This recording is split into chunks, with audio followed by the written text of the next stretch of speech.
Hello friends, welcome back to my YouTube channel. This is Abelino Lino, your host. For today's video, we are going to make a tutorial video of how to make a Hello Kitty accent chair out of recycled chairs from Japan Surplus. It is second hand. It's a wooden chair.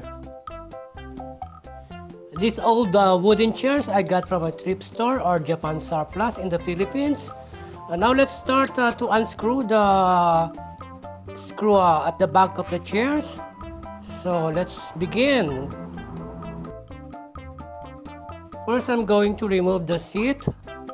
This seat is a upholstered leather upholstered. It's old already, but I have to change it to a better one. So before we do painting, first we do first, of course, cleaning of the surface of our item. After cleaning the chairs, we're going to paint. I'm going to use a white paint, acrylic paint, for a primer paint. Thank you so much guys for coming back to my YouTube channel, and if you are new to my channel, please don't forget to give me a big likes, share, and subscribe my channel, and don't forget to leave a message or comment on the comment box and hit the notification bell. Now we're done the primer, so we need to wait to dry this primer.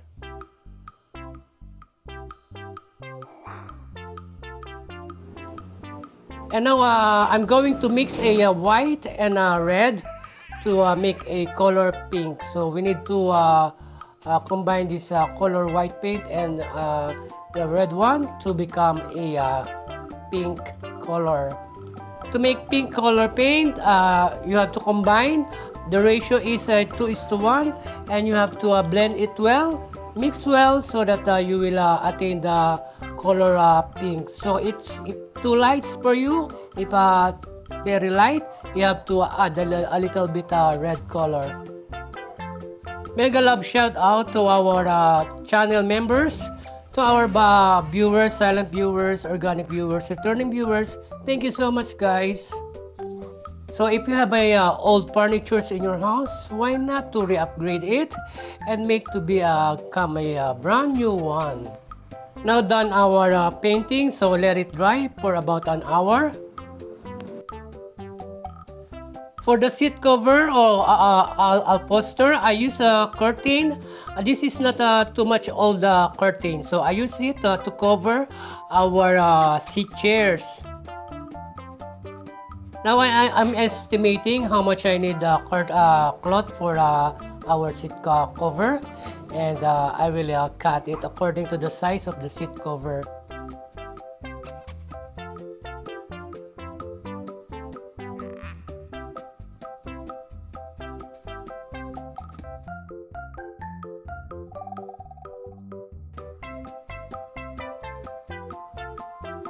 I'm using thumbtacks to hold or to attach our cloth to the seat chairs. This DIY project, it's so easy and it's so fun to make it. So I know guys, you can do this. It's so very easy and less costing.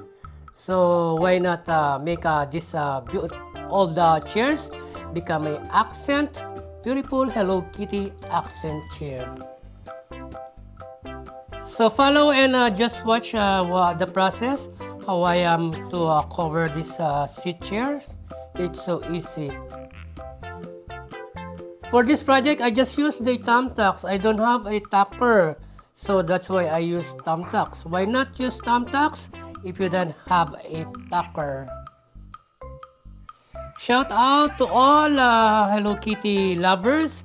I know guys, you will love this DIY project. So easy guys. So to all Hello Kitty lovers, this video is for you.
Now I'm adding a big pink ribbon to the back seat of the chairs.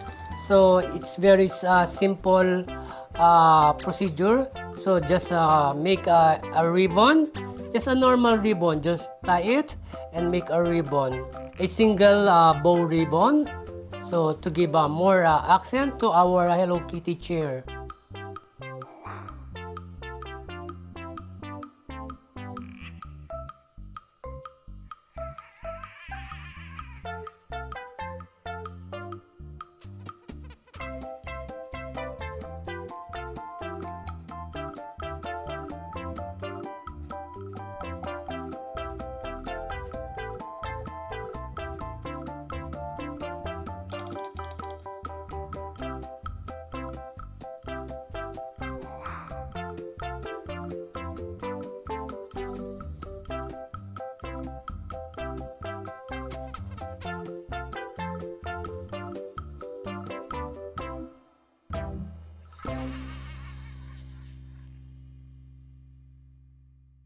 A few moments later, meow.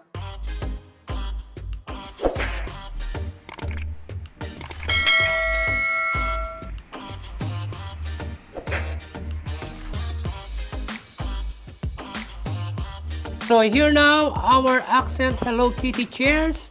I hope guys you learned something from this video. So if you like this video guys, consider to give me a big likes, subscribe, share, and hit the notification bells. Until then, thank you so much for watching. Goodbye.